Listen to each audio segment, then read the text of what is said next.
할렐루야. 평소보다 3부 예배를 조금 일찍 끝내야 됐어서 저희가 매주 하는 걸 오늘 못했거든요. 이 자리에서 한번 해보겠습니다. 청년부에 구호가 있습니다. 버티지 말고 승리합시다. 인데 저희 청년들이 먼저 해볼게요. 버티지 맙시다. 다 같이 한번 해보겠습니다. 버티지 맙시다. 할렐루야. 버티는 것도 능력이지만 죽지 못해 버티는 것 말고 하나님의 자녀들처럼 세상에서 승리하다가 주일날에 만나자라는 의미로 외치는 구호입니다. 한 번만 더 해볼까요? 버티지 맙시다. 다윗은 하나님의 말씀이 꿀보다 더 달다고 했어요. 꿀송이보다 더 달다고 이야기했습니다. 그 말이 맞습니까? 경험하셨습니까? 청년들 경험하셨습니까? 네. 그런데 말씀을 묵상하다 보면 고개가 갸우뚱거리게 되는 말씀도 있어요. 유난히 부담을 주는 구절이 있다는 겁니다. 예를 들어 마태복음 10장 37절에 보면 이런 말씀이 기록되어 있습니다. 우리 다 같이 한번 읽어보겠습니다. 시작.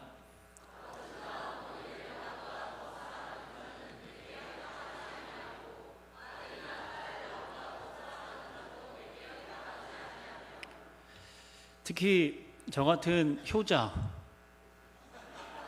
또 효녀들일수록 아버지나 어머니를 예수님보다 더 사랑하지 말아야 한다는 이런 말씀에 부담을 느끼죠.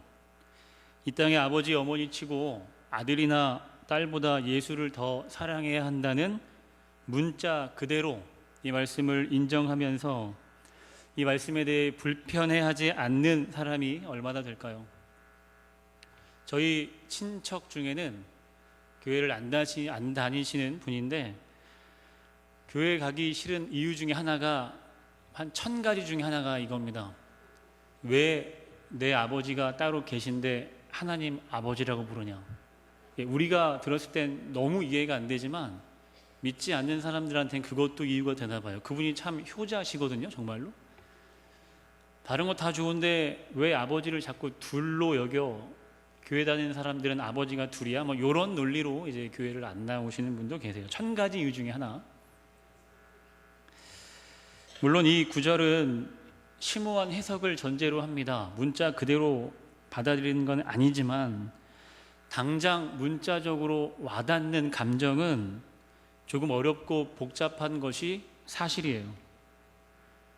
마태복음에 기록된 이 말씀이 하나의 어떤 선언이라면 오늘 본문의 사건은 이 사건이 우리의 삶에서 어떻게 구체적으로 이루어져야 하는지를 설명하는 내용입니다. 정말 불편해요. 저희가 잘 알고 있는 내용입니다. 그래서 이 당시 상황을 상상해 보는 건 그렇게 어려운 건 아니죠. 어느 날 하나님이 아브라함을 부르시더니 대뜸 이런 명령을 내리십니다. 너는 독자 이삭을 번제로 드려라. 사랑하는 자녀가 있는 부모라면 이 말씀을 대하는 순간 당혹감을 넘어서 분노를 느끼실 겁니다. 분노를 느껴야 정상입니다. 차라리 물질을 다 내놓으라고 하면 물론 그것도 어렵지만 내 자녀가 죽는 것보단 나으니까 그렇게 할 수 있을 것 같은데, 아니면 차라리 내가 자녀를 위해 대신 죽어야 한다면 내 자녀보단 그래도 내가 더 오래 살았으니까 그렇게라도 할 수 있겠는데, 그게 아니라 부모가 직접 제 손으로 자식을 죽여서 제물로 바치라는 이 명령을 우리는 어떻게 이해하고 받아들여야 될까요? 고대 역사 기록에 보면 자식을 제물로 바치는 그런 문화가, 그런 잔인한 문화가 있었다고도 합니다. 그런데 그건 말 그대로 너무나 미개한 시대에 잘못된 종교관에 의한 어리석은 짓이지 않습니까? 그런데 성경은 사랑이시고 자비하신 하나님의 말씀이라고 하는데 어떻게 하나님이 이런 명령을 내리실 수 있을까? 여러분 믿음으로 곧장 아멘이 되십니까? 막말로 그렇게 해서 아브라함이 정말 엄청난 복을 받았다고 한번 상상해 볼까요? 자식을 죽인 그 아픔을, 그 죄책감을 지울 정도의 엄청난 복은 뭘까요? 돈을 얼마나 벌면 내 손으로 자식 죽인 그 아픔과 죄책감을 상쇄시킬 수 있을까요? 그런 복이 존재는 할까요?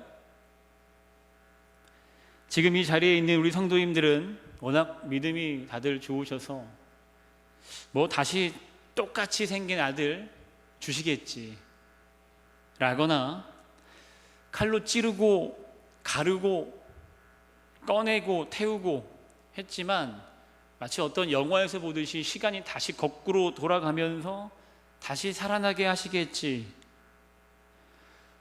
그것도 아니면 우리가 이 이야기의 결론을 이미 알고 있으니까 내가 하는 척, 순종하는 그 척, 칼만 높이 들면 하나님이 말리시겠지라고 생각하실 수도 있습니다. 그렇게 쉽게 생각할 수도 있어요. 그런데 오늘 이 말씀을 우리가 리얼하게 한번 상상해 봤으면 좋겠습니다. 저 같은 경우엔 이 이해할 수 없는 명령에 제가 그것을 실행하던 실행하지 않던 저는 솔직히 분노라는 감정만 남을 것 같아요. 전에 제가 고등학교 때 섬겼던 교회에서 있었던 일입니다. 저랑 동갑인 친구가 있었는데 이 친구는 공부를 정말 잘했어요. 그래서 서울대를 갈 수 있느냐 없느냐 막 그런 이야기를 하던, 저와는 다른 세상에 살고 있던 친구였는데 그 분의 어머니가 권사님이셨습니다. 믿음이 정말 좋은 권사님이셨는데 어느 날 그 자녀를 데리고, 그 아들을 데리고 목사님께 기도 요청을 부탁했어요. 이 아이의 진로를 결정해야 되는데 이 아이가 학교를 어디를 선택하고 어떤 전공을 택해야 할까요? 어떻게든 우리 아이가 하나님께 영광을 돌리는 사람이 됐으면 좋겠는데 말이죠. 호호호. 그때 그 목사님이 조심스럽게 말씀을 꺼냈습니다. 제가 그 자리에 있었거든요. 권사님, 제가 누구누구를 위해서 기도할 때마다 이 아이가 신학을 공부해서 주의 종이 되었으면 하는 마음의 감동을 하나님이 자꾸 저에게 주세요. 혹시 이 땡땡이가 신학을 공부하는 건 생각해 보시지 않으셨습니까? 같이 한번 기도해 보시죠. 그 말씀을 들은 그 권사님은, 그 가정은 얼마 되지 않아서 교회로 옮겼습니다. 정말이에요. 진짜 그렇게 될까봐 옮기신 건지 아니면 그럴 마음이 절대 없는데 목사님이 너무 얼토당토하는 말씀을 하시니까 옮긴 건지, 그게 기분 나빴는지, 어쨌든 둘 중에 하나의 이유로 교회를 옮겼어요. 죽이라는 거 아니었고요. 단지 신학생이 되어서 주의 종이 되었으면 하는 마음의 감동을 전했을 뿐인데 떠나셨어요. 신학생으로 목회자가 되는 것만이 하나님께 바쳐지는 것은 당연히 아니죠. 그리고 교회를 옮긴 것이 목사님 말씀에 대한 부정적인 답이라고 볼 수는 없습니다. 그런데 아주 심플하게 보면 하나님께 그 아들 바치는 것 어때요? 라는 이 질문에 별로 내키지 않습니다 라고 대답했다고 우리가 생각해 봐도 무리는 아니죠. 오늘 본문에 하나님이 하신 명령은 이것과는 비교도 안 될 내용입니다. 제물로 바치라고. 아브라함이 100세 때 그의 아내 사라가 90세 때 얻은 외아들, 아무리 당시의 사람들이 지금의 우리들보다 조금 더 오래 살았다고 해도 100살, 90살은 적지 않은 나이죠. 사라는 당시 경수가 끊겼으니까요. 그런 불가능한 때에 얻은 아들이 이삭입니다. 그런데 그 아들을 제물로 바치래요. 좋은 문장이지만 죽이라는 뜻입니다. 부모라면 분노가 일어나야 정상 아닌가요? 아브라함도 사람입니다. 아무리 믿음이 좋은 사람이었다 한들 이 사람이 기계가 아니라면 아브라함도 감정이 있겠죠. 조카 롯을 떠나보내고 하갈과 이스마엘까지 떠나보낸 아브라함, 이제 유일하게 남은 핏줄이 이삭 하나인데 하나님의 명령을 들은 아브라함의 마음이 어땠을까요? 반전이라면 반전이고, 우리를 부끄럽게 하는 행동이라면 또 그런 것이고, 미친 행동이라면 또 그렇게도 볼 수 있는 모습을 아브라함이 그 후에 보여줍니다. 그는 어떤 감정도 표출하지 않은 채 하나님이 명령하신 대로 실행에 옮겨요. 2절과 3절 사이를 보세요. 그 가운데 아브라함이 고민했다거나 번민에 빠졌다거나 하나님께 다시 기도했다거나 하는 내용이 없습니다. 3절 이하의 말씀을 쭉 보면 동사와 목적어가 반복될 뿐이에요. 제단을 쌓고 나무를 버려놓고 이삭을 결박하고 그를 단 위에 올려놓고 손을 내밀어 칼을 잡고 그 아들을 죽이려 했다. 거의 감정 없는 기계적인 동작. 하나님도 그렇지만 아브라함도 우리의 상식에선 도저히 이해할 수 없는 모습을 보여줍니다. 모든 것이 충격의 영속 아니에요? 이것이 믿음이고 이것이 순종이면 차라리 믿음이 없고 차라리 순종하지 않는 것이 낫겠다는 생각을 하는 것이 당연한 것 아닙니까? 정녕 이것이 하나님의 권위이고 이 권위에 순종하는 자의 이야기가 오늘 본문의 말씀일까요? 이 말씀은, 이 내용은 어느 시대든지 반감을 불러일으킬 만한 내용입니다. 그런데 특히 오늘 저와 여러분이 사는 현대에서는, 지성인들이 가득한 이 시대에서는, 잘난 사람이 정말 많은 이 시대에서는 더더욱 받아들이기 힘든 것이 오늘의 말씀이죠. 이유가 있습니다. 17세기, 18세기에서 시작된 그리고 현대에 이르기까지 오늘의 인류 문화를 이해하는 중요한 단어 두 가지가 있어요. 바로 자율과 탈권위. 자율 좋아하시죠? 권위적인 것 싫어하시죠? 저도 그렇습니다. 이 두 단어의 조금 심한 표현으로는 목을 매며 사는 사람들이 오늘날의 현대인들인데, 그런 사람들의 비춰진 이 말씀, 아브라함이 보여주는 이 순종이 아름답게 보여지면 이상한 거고요, 극단적인 모습으로 비춰지고 동시에 부담스러운 것으로 여겨져야 정상입니다. 사전에서는 순종을 이렇게 정의해요. 다른 사람, 특히 윗사람의 말이나 의견 따위에 순순히 따름. 사전에 있는 글을 제가 읽었을 뿐인데도 벌써 싫어요. 벌써 부담입니다. 이 정의대로라면 순종은 나보다 상위에 어떤 권위가 존재한다는 것을 전제로 하게 됩니다. 그런데 그 권위가 명령하면 그대로 순순히 아무 저항 없이 따르는 것이 순종이에요. 이때 나라는 주체는 사라지고 내 의견이나 내 의지나 내 하고 싶은 말이나 상상이나 모든 것들은 전혀 작동하지 못하고 명령을 내리는 권위만 있을 뿐입니다. Why not? 왜 안 돼? 내가 하는데 내 인생인데 안 될 게 어디 있어? 그 말에 익숙한 우리지만, 그래서 오늘 성경에 나오는 하나님의 이 명령, 이 권위마저 조금은 부담스럽게 느껴지는 우리지만, 사실 매우 놀랍게도 아주 오랜 세월 인간은 권위에 대해 순종적인 자세를 보여왔어요. 중세시대 종교가 세속의 정치 권력과 결탁하면서 최고의 권위를 가졌던 적이 있었습니다. 신이라는 이름만 대면 모든 인간들이 거기에 복종해야 됐어요. 이것을 뚫고 일어선 것이 르네상스입니다. 인간 정신의 부활, 인간 이성의 부활, 인간의 자유로운 존재로서의 선언.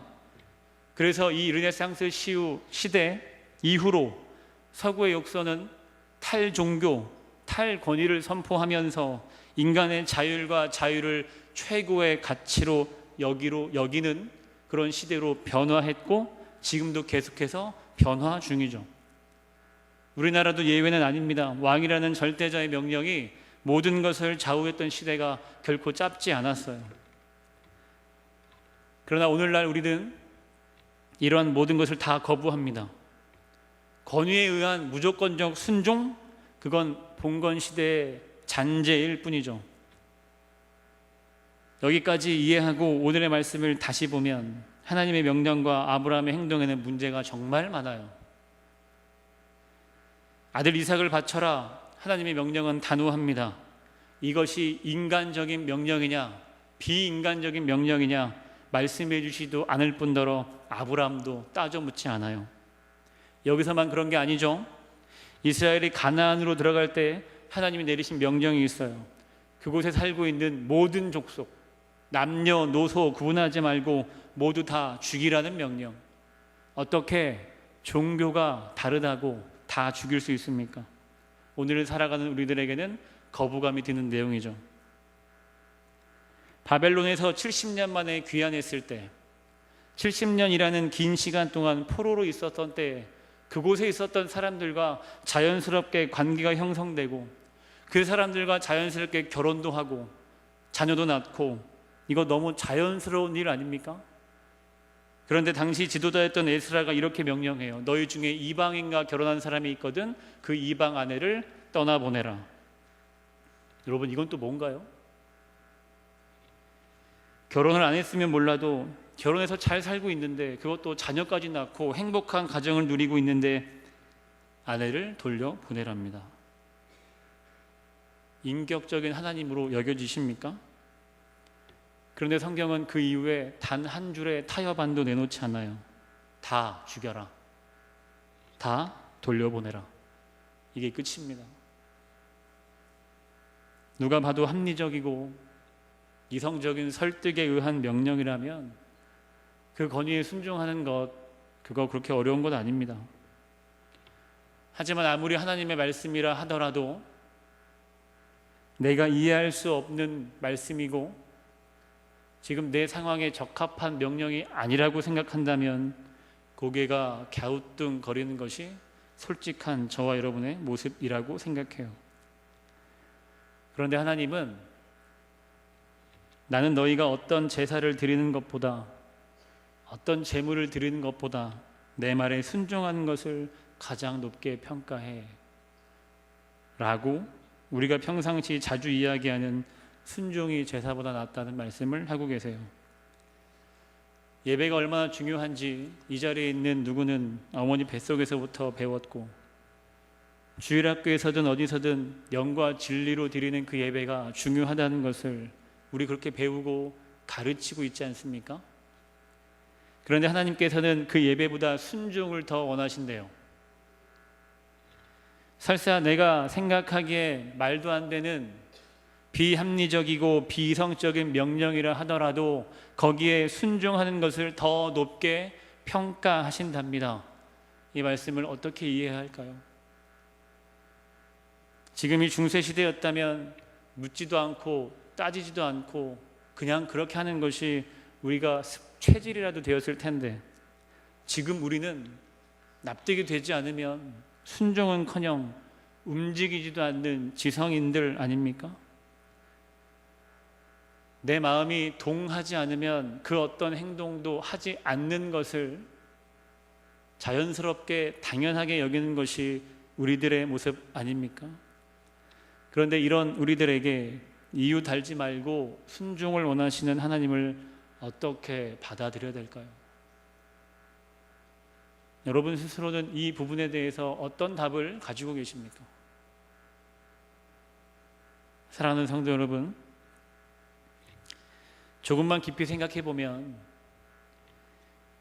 그토록 평등과 자율과 탈권위를 부르짖는 이 시대에 얼마나 많은 권위가 살아있고 또 사람들은 스스로 권위적인 것을 배척한다 하면서도 그 권위에 얼마나 매달리고 의지하고 있는지 몰라요.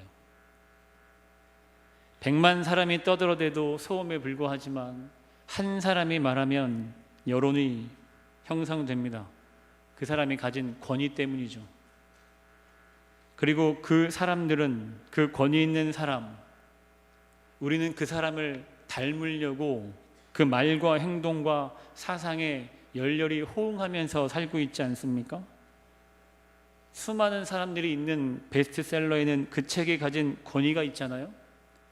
그래서 그 책을 보면 그 저자의 사상과 그 책을 읽은 사람들 생각과 행동을 바꾸는 힘이 거기에 있지 않습니까?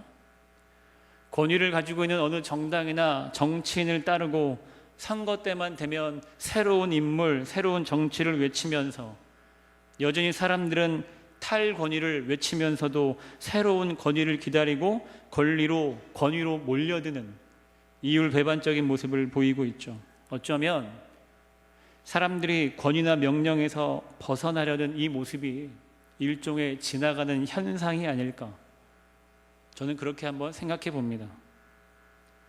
그토록 탈권위를 부르짖으면서도 정작 모든 분야에서 범접할 수 없는 어떤 권위를 기대하고 그 권위가 실제 나타나면 열광하는 것을 보면 인간 자체의 본성이 원래 권위에서부터 벗어날 수 없는 것은 아닐까. 사실은 우리가 권위에 친화적인 사람들이 아닐까. 그래서 내린 결론은 인간은 완전하지 않다는 거예요. 놀랍지는 않죠. 우리 원래 알고 있잖아요. 인간이 완전하지 않다는 것.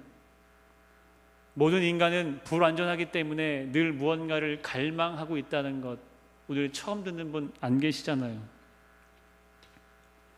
마음먹은 대로 모든 것을 다 할 수 있고 마음먹은 대로 모든 것을 다 이룰 수 있는 사람은 없습니다. 한 가지 예로 증명해 볼까요? 하늘을 날 수 있다면 참 좋겠죠. 정말 감사한 건 사람이 하늘을 날면 안 된다는 법이 없습니다. 누구나 다 날 수 있어요. 그러나 우리가 하늘을 날아다닐 자유가 없어서 날지 못한 것은 아니죠. 날 수 있는 능력이 없어서 날지 못하는 것 아니겠습니까? 하늘을 날 수 있는 자유는 있어요. 아무도 그 자유를 침범하지 않고 제재하지 않습니다. 그러나 우리는 날지 못해요. 날지 않는 것이 아니라 날지 못합니다. 인간은 완전하지 않거든요. 죽음 앞에 아무런 저항도 할 수 없는 우리의 모습만 보더라도 인간이 결코 완전한 존재는 아니라는 것을 확실하게 알 수 있습니다. 자유가 아닌 능력이 없음에 해결되지 않는, 내가 할 수 있는 일인데 능력이 없어서 하지 못하는 그 문제 앞에 선 인간들, 우리들 얼마나 비참합니까?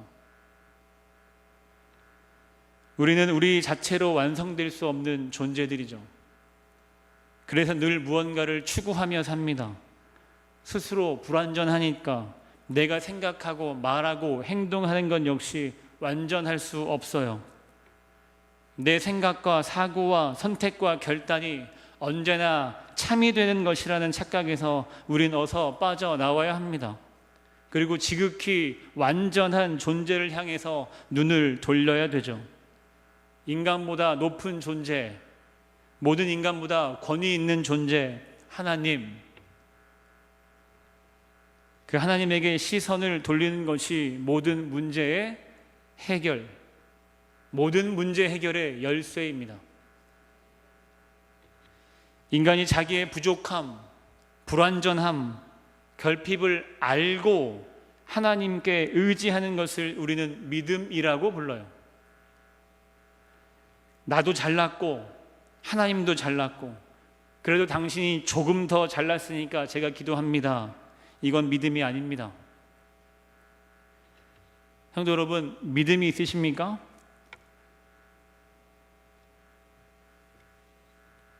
부족하고 불완전하고 어리석은 것 투성인 사람이 나라는 것을 인정하십니까? 그렇다면 실수가 없으신 하나님을 신뢰할 수밖에 없겠네요. 스스로 나의 주제가 파악되는 것, 그래서 자연스레 하나님을 신뢰하는 것, 이것이 믿음입니다.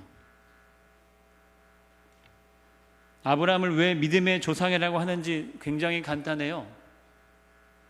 갈대아 우르라는 당시 최고의 문명권을 버리고 나온 사람이 아브라함, 하란이라는 문명을 버리고 나온 사람이 아브라함, 본토, 친척, 아비집을 버리고 나온 사람이 아브라함이죠. 당시 그 공동체로부터 벗어난다는 것은 곧 죽음과 연결되어 있다는 것을 우리는 알고 있어요. 그런데 아브라함이 그 일을 했습니다. 성경은 이 행동을 가리켜서 믿음으로라고 이야기해요. 히브리서에 있는 말씀을 보면 믿음이란 절대적인 권위를 가진 분에게 나의 모든 판단과 생각 그리고 합리적이라 생각하는 그 결정을 다 맡긴다는 의미입니다. 그리고 순종이란 그 믿음을 내 삶에서 구체화시키는 거예요. 따라서 믿음 없는 순종은 불가능하고 순종하지 않는 믿음은 존재하지 않는 겁니다.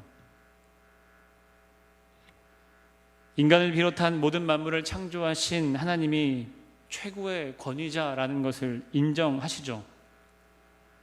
그 하나님의 속성을 지닌 인간은 당연히 권위와 친화적일 수밖에 없습니다. 아무리 탈권위를 이야기해도 인간의 역사에는 반드시 권위가 존재할 수밖에 없어요. 그 세상의 권위와 맞설 때 어떤 때는 우리 순응도 하고 협조도 하지만 또 어떤 때는 그 권위에 맞서서 내 자유와 자유를 찾기 위해서 싸울 때도 있습니다. 이 두 가지 모습이 반복되는 것을 작게 보면 우리의 인생이고 크게 보면 인간의 역사예요.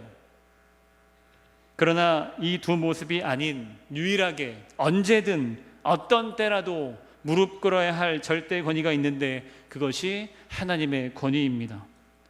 하나님의 말씀과 명령이에요.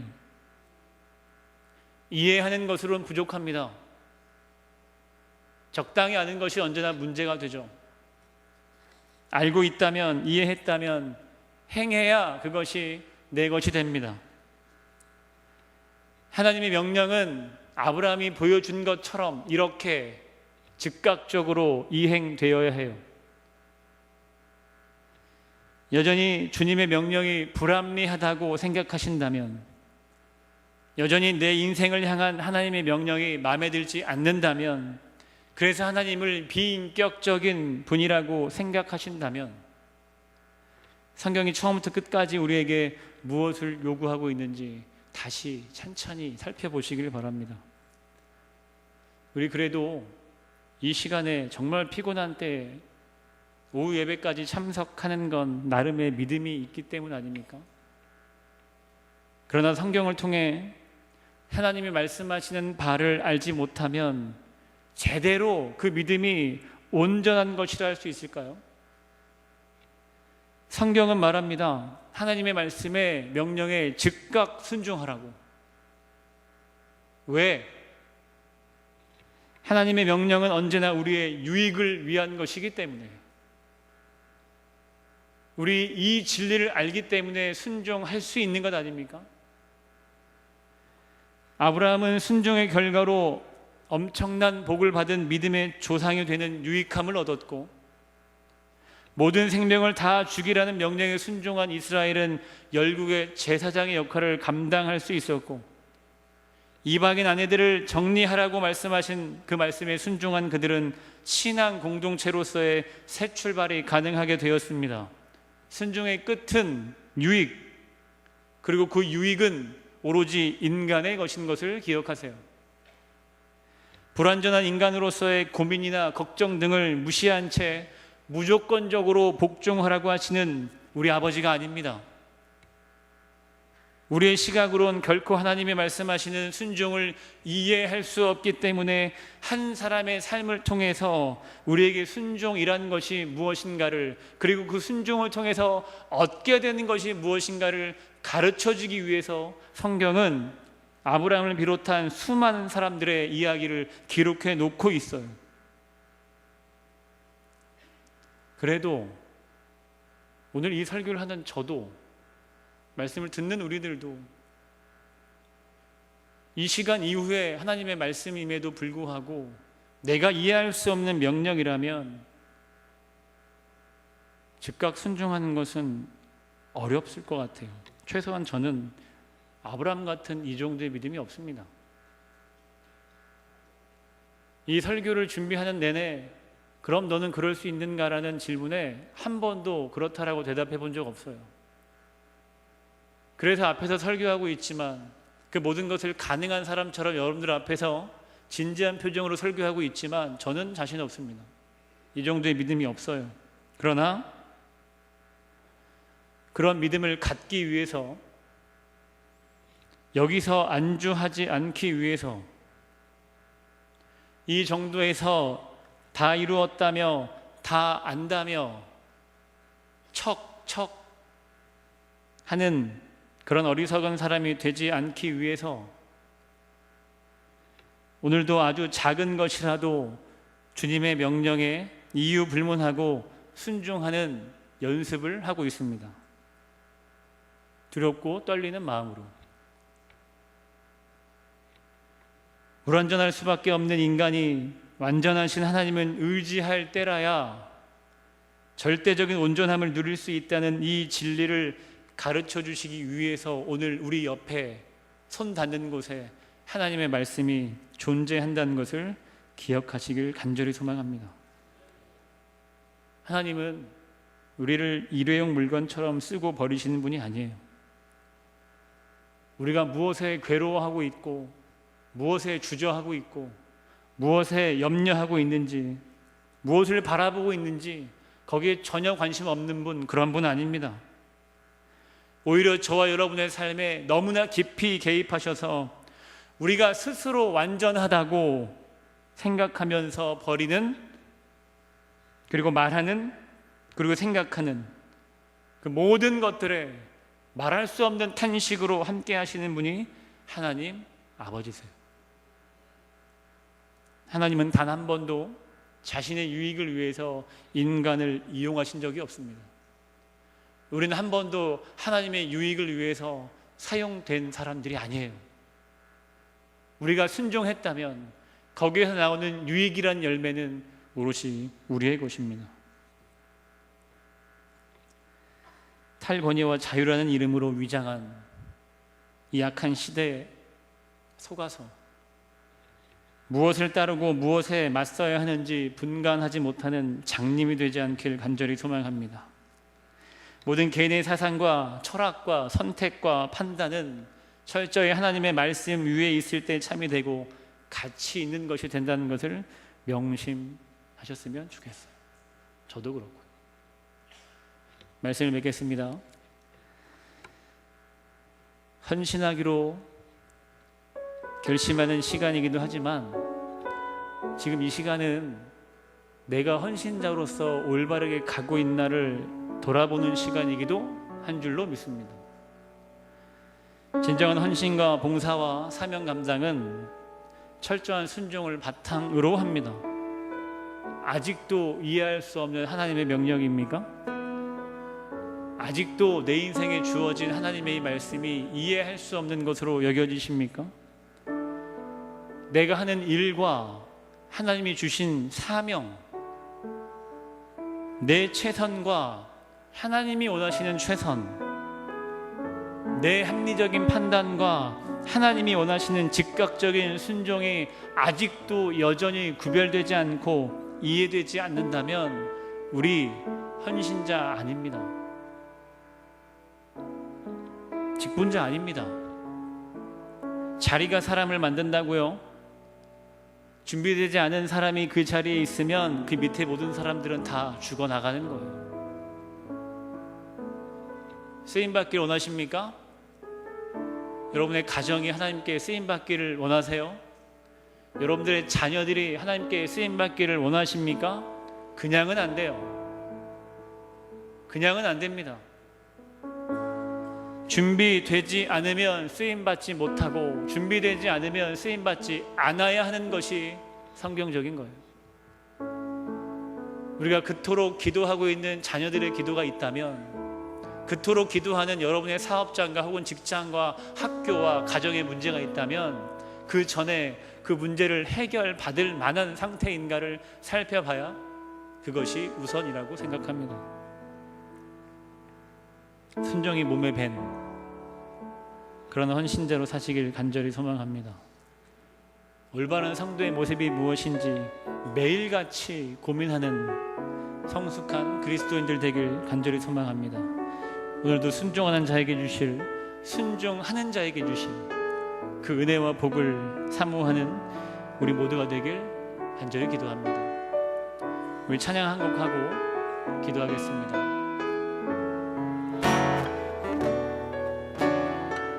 전능하신 나의 주 하나님을, 전능하신 나의 주 하나님을, 능치 못하실 일 전혀 없는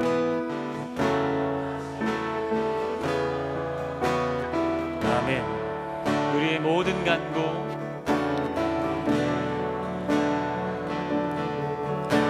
우리의 모든 생각도, 우리의 모든 꿈과 모든 소망도, 우리가 믿는 하나님은 진실하신 나의 주 하나님의 모든 권위를 가지고 계신 분,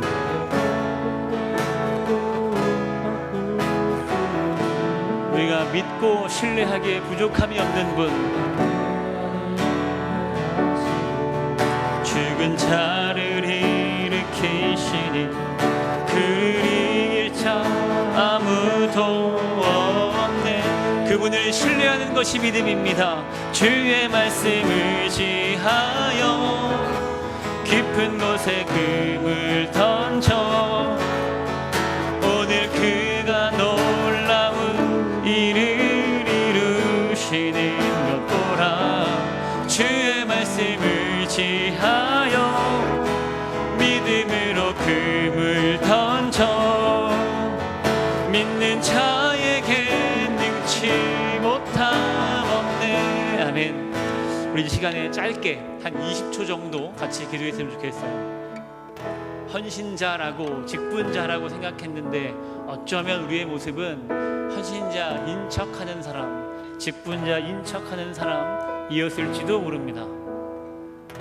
스스로 하나님의 말씀을 증거한다는 저도 말씀을 증거하는 허울뿐인 사람이었을지도 몰라요. 진짜 하나님의 말씀에 순종하는 사람인가, 내 입맛대로 골라먹는 사람인가, 내가 하는 일인가, 하나님이 하시는 일인가, 이러한 고민이 우리의 매일매일의 고민이 아니라면 어쩌면 지금 우리 하나님께 쓰임받고 있는 것 아닐 수도 있습니다. 그렇게 생각하면 정말 비참하지 않습니까? 우리 이 시간에 기도할 때 하나님 진정한 헌신자가 되게 하시고, 우리 자녀가 그렇게 되게 하시고, 우리 가정이 그렇게 되게 하여 주시옵소서. 먼저 하나님께 쓰임받기에 준비된 사람들 되게 하여 주시옵소서. 우리 하나님께 간절히 기도하고 제가 기도하겠습니다.